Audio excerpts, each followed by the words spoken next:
আমাদের চ্যানেলে নতুন হয়ে থাকলে ভিডিওটাতে একটা লাইক করে দিও আর চ্যানেলটাকে সাবস্ক্রাইব করে দিও। আর পাশে নোটিফিকেশনটা অন করে দিও, তাহলে নতুন ভিডিও দেওয়ার সাথে সাথে তোমরা পেয়ে যাবে। ধন্যবাদ। আহ ঘুমিয়ে ঘুমিয়ে স্বপ্ন দেখার মজাই আলাদা। কত সুন্দর একটা স্বপ্ন দেখেছি। সর্বনাশ, স্বপ্ন দেখতে গিয়ে তো আমি একেবারে জমাটে বেঁধে গিয়েছি। আবার প্রচুর পরিমাণে বাতাস আসছে। আমি তো এখন পাহাড়ের উপরে। বাতাস কি আমাকে এখান থেকে ফেলে দেবে নাকি? সর্বনাশ, সত্যি তো বাতাস আমাকে পাহাড় থেকে ফেলে দিল। হায় হায়, এবার বুঝে আমার শরীরে হাড়গুড় আবার সবগুলো ভেঙে যাবে। বাপ রে বাপ, একবার একটা ধাক্কা খেয়েছি, আবার কোথায় যাচ্ছি আমি আমি বুঝতে পারছি না। সৃষ্টিকর্তা, বাপ রে বাপ, কোনো মতে আমি বেঁচে গিয়েছি বরফের টুকরোটা থাকার কারণে। কিন্তু এটা আবার কোথায় এলাম আমি?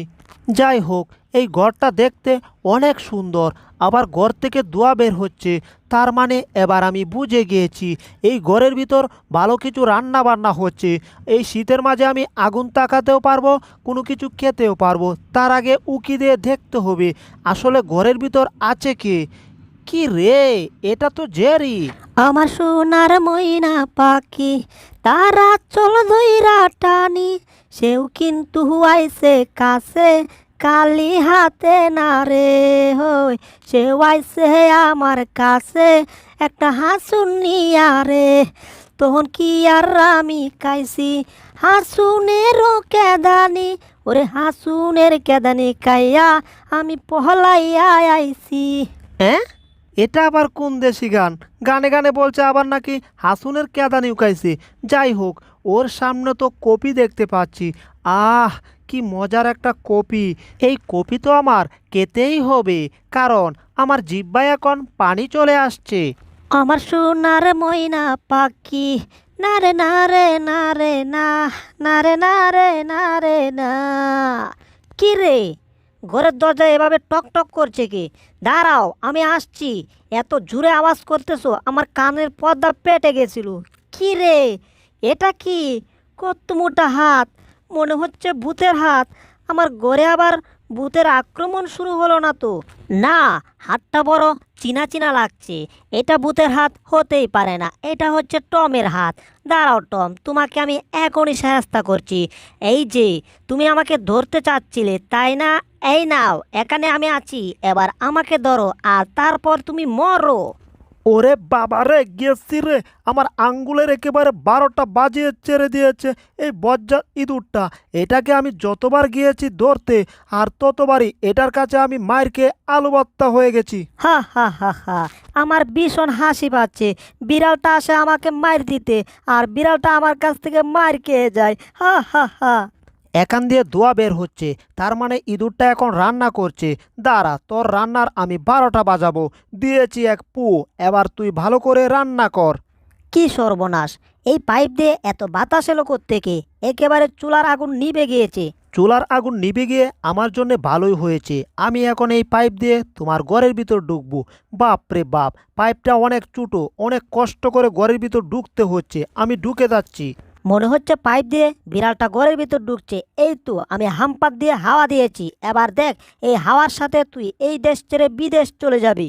ওরে বাপ রে বাপ, গেছি রে, আমি আবার সাইজ হয়ে গেছি। হ্যাঁ, এবার তুমি সাইজ হয়েছো না? তোমার যদি লজ্জা শরম কিছু থেকে থাকে, তাহলে তুমি আর কখনো আসবে না আমার সাথে পাঙ্গা নিতে, ঠিক আছে? যাক বাবা, শরীরটা একটু ক্লান্ত হয়ে গেছে, আমার এখন বিশ্রাম নেওয়া দরকার। যাই, একটু বিশ্রাম নেই। হায় হায়, আমি আকাশ থেকে কোথায় পড়ছি? ওরে বাপ রে বাপ, জেরির ঘরের উপরে পড়েছি। জেরির ঘর একেবারে ভেঙে গিয়েছে, আর জেরি এখান থেকে ছিটকে কোথায় জানি চলে গিয়েছে। যাই হোক, এখন আমার তো মাথাটা ভন ভন করে ঘুরছে, ভন ভন করে ঘুরছে। চোখে শুধু চারপাশে আমি সর্ষা ফুল দেখতে পাচ্ছি। পৃথিবীটা মনে হচ্ছে আমার কাছে এখন চক্রীর মতো ঘুরছে। কি ব্যাপার, হাতে এটা কি? ওরে, এটা তো সেই বজ্জাত ইঁদুরটা। ইঁদুর, এবার তোমাকে ধরেছি। আজকে তুমি আমার কাছ থেকে চার পাবে না। কি ব্যাপার, তাহলে আমি কোথায় যাচ্ছি? সর্বনাশ, আমি তো বরফের ডালে দাঁড়িয়েছিলাম। হায় হায়, আমি তো নিচ থেকে যাচ্ছি। কি সর্বনাশ, আমি এখন দাঁড়াতেও পারছি না। সৃষ্টিকর্তা, আমাকে বাঁচাও। আমি নিজের দোষে বিপদে পড়েছি, সৃষ্টিকর্তা আমাকে এখান থেকে জীবনেও বাঁচাবে না। হায় হায়, কোথাও দাঁড়ানোর কোনো জায়গা পাচ্ছি না, সর্বনাশ। আমার সামনে একটা গরু পড়েছিল, চিটকে চলে গেছে, সামনে আবার কি, সর্বনাশ। নিচে তো একটা গুহা দেখতে পাচ্ছি, এবার বুঝি এই গুহাতে ঢুকতে হবে, না জানি গুহার ভিতরে কি আছে। ভাগনা ভাল্লুক, আমি কিছুই জানি না, সর্বনাশ। কত উপর থেকে আমি নিচে যাচ্ছি, হায় হায়, একেবারে গুহার সামনে চলে আসছি। ওরে সর্বনাশ, গুহার ভিতরেই ঢুকে যাচ্ছি। ওরে বাবারে বাবা, গুহা একেবারে ভেঙে তারপর ভিতরে ঢুকে গিয়েছি। মনে হচ্ছে এখানেও আমি চক্রির মতো ঘুরছি, এই চক্রা আমার পিছুই ছাড়ছে না রে বাবা। আরে চক্রা বাবা, এবার তো একটু গোড়াটা বন্ধ যাক। কথা বলার সাথে সাথে চক্রাটা বন্ধ হয়ে গেছে, কিন্তু এটা আমি কোথায় এলাম? কি ভয়ঙ্কর একটা গুহা রে বাবা, আবার অনেক বড় একটা ছিদ্র আছে। যাক, কিন্তু সাদা এটা কি তা? এটা বরফ নাকি? কিন্তু বরফ তো নড়ে না, আমি জানি যেটা। এরে, এটা শ্বাস নিচ্ছে, এটা দানবের মতো। হায় হায়, এটা হচ্ছে একটা দানব ইঁদুর। কি যে করি বুঝতে পারছি না। আরে, আমার তো ইঁদুরটাকে ধরার কথা ছিল, দানবটা এখন ঘুমিয়েছে, এই সুযোগে ইঁদুরটাকে আমার ধরতে হবে। এই পুচকি ইঁদুর, তুই পালাচ্ছিস কোথায়? কারা বলছি। হায় হায়, আমি তো যেতেই পারছি না। এই পুচকি ইঁদুর, পালাচ্ছিস কোথায় তুই? দাঁড়া বলছি। হায় হায়, আমি তো দৌড়াতে পারছি না, স্লিপ খেয়ে গেলাম। Brake brake brake brake brake. আর দুরু, ব্রেক আমার কথাই মানছে না, মনে হচ্ছে আমি আবার পড়ে যাব, দাঁড়াতেও পারছি না। কি হচ্ছে আমার সাথে কিছুই বুঝতে পারছি না, সৃষ্টিকর্তা। যাক রে, মনে হচ্ছে আবার আমি চিতই পিঠার মতো পড়ে গিয়েছি। বজ্জাত ইঁদুর, তোকে আমি ধরবো, তারপর তোরে আমি কাঁচামরিচ দিয়া খাবো, তারপর তোরে আমি বাথরুমে হাগু কইরা ফেলবো। কারা কইতাছি? সুরে সুরে বলো আর বেসুরা সুরে বলো, যেভাবেই তুমি বলো, আমাকে এত সহজে দৌড়তে পারবে না। ঠিক আছে, এটা ঠিক, বরফের মাঝে একটু দৌড় ফিরতে পারতেছি কম, কিন্তু তুমি তো দৌড়তে পারতেছো না, তাহলে আমাকে আবার দৌড়বে কি করে? এবার আমি এই দানবটার শরীরে উঠে গেলাম। কত লম্বা লম্বা লোম এই দানবটার শরীরে। এবার তো তুমি আমাকে জীবনেও ধরতে পারবে না। দেখো, লেজের উপর ভর করে আমি কিভাবে সাঁতারের মতো খেলা খেলছি, পারবে? পারলে দেখাও। এই দেখো, আমি এখন এটার ভিতরে ঢুকে গিয়েছি। দেখো, আমি পানির মতো ডুব দিয়েছি। ঠিক আছে, এই দেখো, পানির মতো আমি ডুব দিয়ে উপরে ভেসেছি। আবার দেখতে চাও? আরও কিছু দেখতে চাও? তাহলে দেখো আমি কিভাবে পানির মতো সাঁতার কাটি। মনে হচ্ছে আমি সাগরে এখন সাঁতার কাটছি। কত মজা! দানবটার শরীরে জঙ্গলের মতো লুম হয়েছে, ইঁদুরটা এখানে ডুব দিয়েছে। এবার আমি ইঁদুরটাকে খুঁজে বের করব কি করে? আর এই ইঁদুরটা যে বজ্জাতের বজ্জাত, এটা একটা বজ্জাতের হাড্ডি। আমি যদি বজ্জাতের হাড্ডি হই, তাহলে তুমি হচ্ছ বজ্জাতের রগ। ঠিক আছে, আর আমি এখন পানি থেকে উপরে ভেসেছি। তুমি কি ভেবেছো আমাকে ধরে ফেলবে?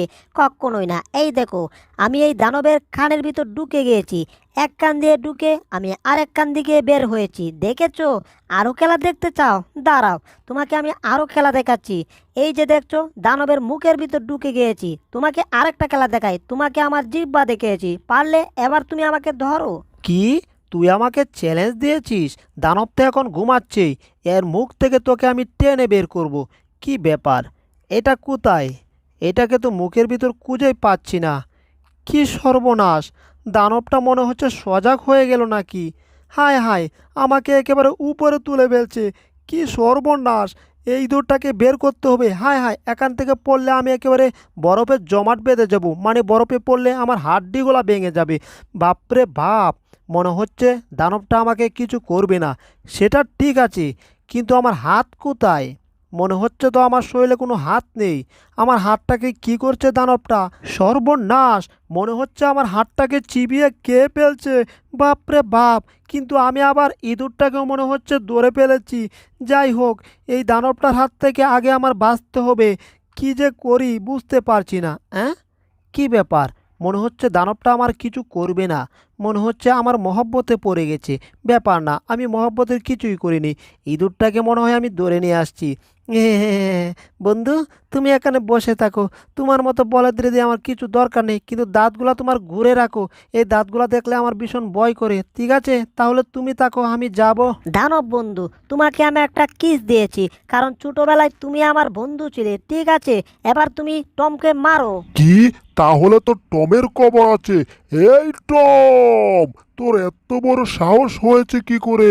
তুই আমার বন্ধু জেরিকে নিয়ে যাবি? পারলে তুই একটু ধারা, তোকে আমি চিবিয়ে খাবো। এ সর্বনাশ, আমার চিৎকারের কারণে বরফগুলার ভেঙে ভেঙে পড়ছে, বেশি নড়া যাবে না। হায় হায়, আমি না নড়লে কি হবে? বিড়ালটা তো এখান থেকে পালিয়েছে। বাপ রে বাপ, দানবটার মাথা গরম হয়ে গেছে, এখান থেকে দ্রুত পালাতে হবে। হায় হায়, এখান থেকে পালাবো কি করে? সর্বনাশ, আমার চারদিকে বরফ দিয়ে বেড়া হয়ে গেছে, এবার একটা লাফ দিয়েছি, সর্বনাশ, সামনে আবার বরফ। ওরে বাবারে বাবা, এখানে লুকিয়ে থাকে, তাহলে বরফটা বুঝতে পারবে না আমি কোথায় আছি। বাপরে বাপ, আমি দানবটার সাথে এতক্ষণ ফাইজলামো করেছি, আমি ভেবেছি এটা তেমন বড় না, আর এখন তো দেখছি এটা কত বড় একটা দানব। হায় হায়, টমকে ধরার জন্য আমার পাশ দিয়ে আছে, এটার পায়ের নিচে বলে আমি চ্যাপটা হয়ে যাব। বাপরে বাপ, আমি সাইডে গিয়ে লুকিয়ে থাকি, আমি নাই বাপুরে, তোমরা কিছু করতে থাকো, তোমাদের মাঝে আমি ভুলেও যাব না। কি রে টম, তুই আমার সাথে ফাইজলামো করিস? তুই আমার বন্ধুকে মারতে চাস? আমি তোর জীবনে 12টা বাজাবো না, শুধু তোর লেজের 12টা বাজাবো। এবার লটেলা। ওরে বাপ রে বাপ, আমার লেজের তো দেখছি একেবারে 12টা থেকে 24টা বাজিয়ে ছেড়ে দিয়েছে, আমার লেজের এক কি আল অবস্থা হয়ে গেল। এই তো ইঁদুরটা মনে হয় এই ক্যাপের নিচে আছে। এই যেন ভাই দাঁড়ান, আপনার ক্যাপের নিচে একটা ইঁদুর, আমাকে ইঁদুরটা মারতে দিন। এই যেন ভাই, আপনি চিন্তা করবেন না, ইঁদুরটাকে আমি ধরেছি। সর্বনাশ, ইঁদুর ধরতে গিয়ে মানুষের হাতে আবার মাইর খেয়েছি, কিন্তু ইঁদুরটাকে আমি এত সহজে ছাড়বো না। সকাল থেকে ইঁদুরটা আমার জীবনটাকে তেজপাতা করে ছেড়ে দিচ্ছে। এই পুচকি ইঁদুর, তুই পালাচ্ছিস কোথায়? কারা কইতাছি, আবার কোনো ঘটনা ঘটানোর চেষ্টা করিস না বলে দিলাম। টম আশেপাশে গুরু করছে, আর এখানে একটা 3D গ্লাস আছে, এবার টমকে আমি ভয় দেখাবো। টম রেডি হও ভয় খাওয়ার জন্যে। এই যে আমি একটা ভূত। ওরে সর্বনাশ, ভূত এখানে? হায় হায়, আমি বুঝি আবার মরে যাব। কি রে, এটা তো ভূত না, এটা তো একটা পুচকি ইঁদুর। আর আমি যে ইঁদুরটাকে কুচ্ছিলাম সেই ইঁদুরটাই এটা আমাকে ভয় দেখিয়েছে। পুচকি ইঁদুর, আজকে তোর কবর আছে। তুই কোনটার ভিতর লুকিয়েছিস? একটার ভিতরে তুই লুকিয়ে থাকতে পারবি না, এটা থেকে তোকে আমি বের করব, আর তোকে বের করে তোকে মেরে তক্তা করব। আর দুরু, এটা তো এখান থেকে আবার পালিয়েছে। এই ইঁদুর, কারা কইতাছি? তুই আবার এই চায়ের কাপে লুকিয়েছিস, দাঁড়া, এই চায়ের কাপ থেকে তোকে আমি বের করবই, দরকার হলে সব চায়ের কাপ আমি ভেঙে ফেলবো। কি ব্যাপার? মনে হচ্ছে একটা বিড়াল আমার ঘরের সবকিছু নষ্ট করে ফেলেছে। আমি এবার বুঝতে পারছি, তাড়াতাড়ি আমার পুলিশকে খবর দিতে হবে, তা না হলে আমার ঘরের সব জিনিসপত্র ভেঙে চুরমার করে ফেলবে। বজ্জাত বিড়াল, দেখ তোর কি অবস্থা করি আমি। পুলিশ স্টেশন, তাড়াতাড়ি আসুন। ইয়েস ম্যাডাম, আমি চলে আসছি। চুরটা কোথায় আছে শুধু বলুন। এই, তুমি চুর দেখেছো? আরে ভাই, দেখছেন না আমি পত্রিকা পড়তেছি, আমি হচ্ছে একটা শিক্ষিত লোক, মনে হচ্ছে ধরা খেয়ে গেছি। স্যার, আপনি ভালো আছেন? কিন্তু আমি ভালো নেই, আমি এখান থেকে পুরুত